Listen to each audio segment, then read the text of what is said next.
Hello दोस्तों, स्वागत है हमारे YouTube चैनल में। और आज की क्लास में हम लोग पढ़ेंगे CGL 2021-22 परीक्षा में पूछे गए इंपॉर्टेंट जीके क्वेश्चंस के बारे में, जो कि जीके के हर एक सेगमेंट से रिलेटेड हैं।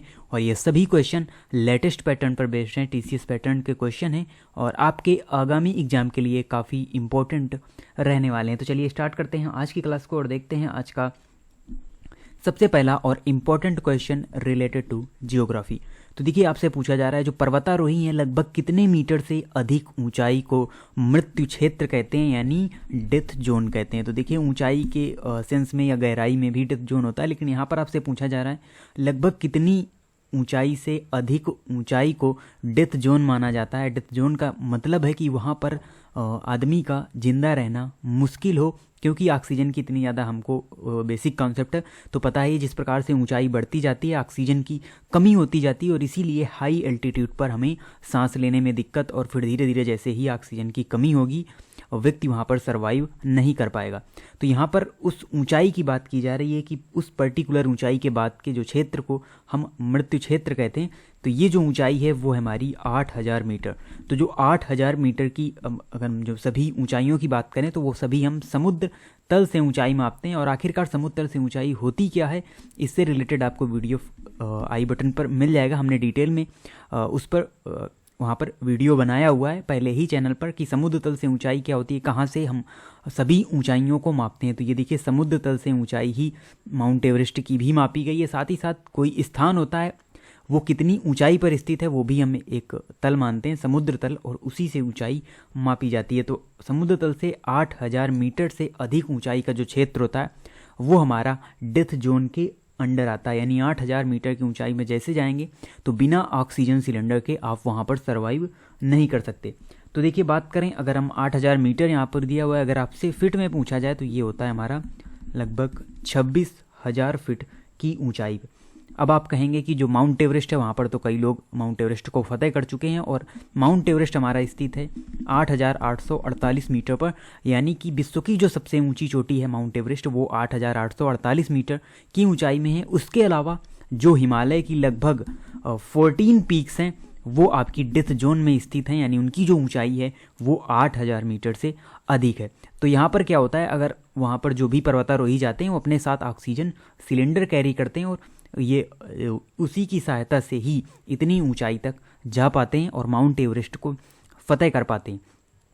और उस ऊंचाई पर अगर हम बात करें माउंट एवरेस्ट की टॉप पर, वहाँ पर अगर वो एक भी सेकंड के लिए, यानी हम ये कह लें अगर थोड़ी देर के लिए भी वो अपने मास्क को हटाते हैं, ऑक्सीजन मास्क को हटाते हैं, तो वो वहाँ पर जिंदा नहीं रह पाएंगे। और इसीलिए इसको एक डेथ जोन का नाम दिया गया। और आपने देखा भी होगा, अगर आप लेह लद्दाख हुआ या हिमाचल प्रदेश हुआ उस एरिया में गए होंगे तो वहाँ पर जो हाई एल्टीट्यूड पासेज हैं, बेसिकली अगर हम बात करें जो सबसे ऊंचे पास की, तो जो हमारे सभी पास हैं, जो हमारे दर्रे हैं, वो बेसिकली स्थित हैं लगभग 5600 मीटर के आसपास की ऊंचाई पर, यानी एल्टीट्यूड पर स्थित है। और वहाँ पर ही हमें सांस लेने में काफ़ी दिक्कत का सामना करना पड़ता है जब हम हाई पासेज में जाते हैं। जो हमारे लेह लद्दाख में कई सारे पासेज हैं और वहाँ पर भी हमको दिक्कत होती है। तो फिर ये जो 8000 मीटर है ये तो काफ़ी अधिक ऊंचाई हो जाती है। तो इसी को बेसिकली डेथ जोन कहा जाता है। तो आप अच्छी तरीके से इस कॉन्सेप्ट को समझ गए होंगे। अगला क्वेश्चन है मलिक इख्तियार उद्दीन अल्तुनिया। तो जिसे देखिए हम मेडाइवल हिस्ट्री में पढ़ते हैं, और जो मेडाइवल हिस्ट्री का पहला ही जो वंश था दिल्ली सल्तनत के अंदर गुलाम वंश, और उसी का जो एक शासक था इल्तुतमिश, उसी की बेटी थी रजिया सुल्तान। और इससे रिलेटेड क्वेश्चन भी पूछा जाता है कि पहली महिला मुस्लिम शासक कौन थी, तो वो थी रजिया सुल्तान। और अल्तुनिया ने रजिया सुल्तान को कैद कर लिया था। तो आपसे पूछा जा रहा है किस किले में कैद किया था। देखिए, अल्तुनिया का जो संबंध है ये बेसिकली पंजाब वाले एरिया से था, और दिल्ली में शासन था रजिया सुल्तान का, यानी रजिया सुल्तान भी वहाँ पर शासक थी दिल्ली सल्तनत के अंदर। तो पंजाब से रिलेटेड है। देखिए, यहाँ पर जोधपुर है या गोलकुंडा है, ये तो मध्य भारत से रिलेटेड है। जोधपुर और जयपुर दोनों हमारे राजस्थान वाले एरिया से संबंधित हैं। तो यहाँ पर सही आंसर होगा डी नंबर, भटिंडा के किला मुबारक में। तो अल्तुनिया क्योंकि नॉर्थ इंडिया का ही शासक था और भटिंडा के किला मुबारक में उसने रजिया सुल्तान को कैद किया था। तो यहाँ पर सही आंसर होगा डी नंबर।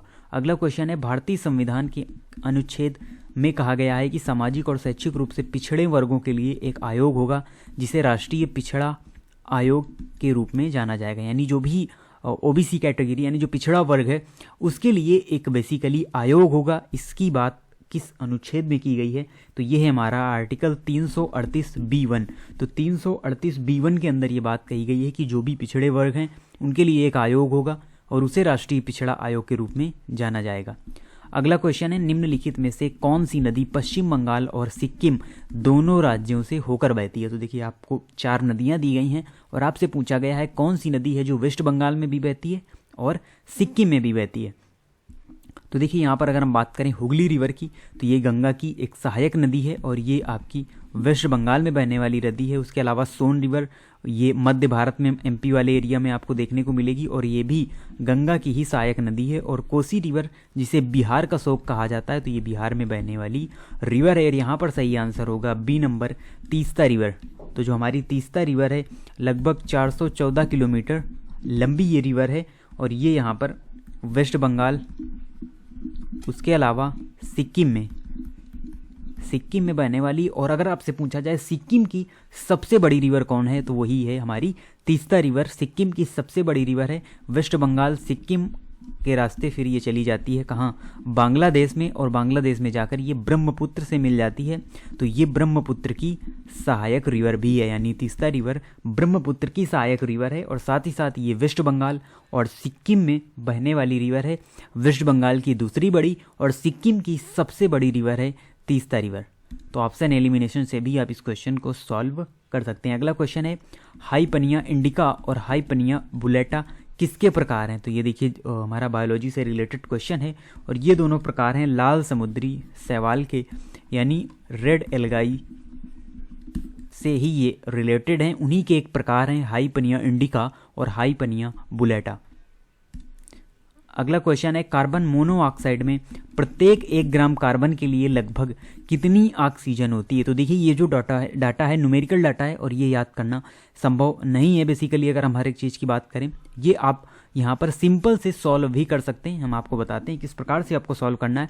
तो देखिए कार्बन मोनोऑक्साइड का सूत्र क्या होता है, CO होता है, CO2 होता है, कार्बन डाइऑक्साइड और कार्बन मोनोऑक्साइड होता है सूत्र CO। अब कार्बन का जो परमाणु क्रमांक है 6 होता है, ऑक्सीजन का क्या होता है, ऑक्सीजन का 8 होता है। तो देखिए आपसे पूछा गया है 1 ग्राम कार्बन के लिए कितनी ऑक्सीजन होगी। तो देखिए 6 ग्राम कार्बन के लिए 8 ऑक्सीजन, तो 1 ग्राम के लिए 8/6 और इसमें जब भाग देंगे तो ये आपका आ जाएगा 1.33। तो 1.33 ऑक्सीजन होती है कार्बन मोनोऑक्साइड में प्रत्येक 1 ग्राम कार्बन के लिए। तो इस प्रकार से आप सॉल्व करके इसे निकाल सकते हैं। अगला क्वेश्चन है, मोतीलाल नेहरू ने 8 अन्य कांग्रेस नेताओं के साथ भारत के संविधान का मसौदा निम्न में से किस वर्ष तैयार किया था, यानी किस वर्ष संविधान का मसौदा तैयार किया गया था। तो ये सन था हमारा 1928, यानी 1928 में ही मोतीलाल नेहरू ने ये जो मसौदा है वो तैयार किया था संविधान का। अगला क्वेश्चन है, किसी भी स्रोत से प्राप्त शुद्ध जल में ऑक्सीजन का द्रव्यमान कितना होता है। तो देखिए जल का सूत्र हमारा होता है H2O और आपसे पूछा जा रहा है कोई भी स्रोत हो, यानी कहीं से भी हम जल को लें, जो शुद्ध जल है उसमें ऑक्सीजन का द्रव्यमान कितना होता है। तो ये होता है 88.89%, यानी सबसे ज़्यादा अगर हम बात करें उसमें ऑक्सीजन का ही द्रव्यमान ज़्यादा होता है, हाइड्रोजन तो आपको कम ही देखने को मिलेगा।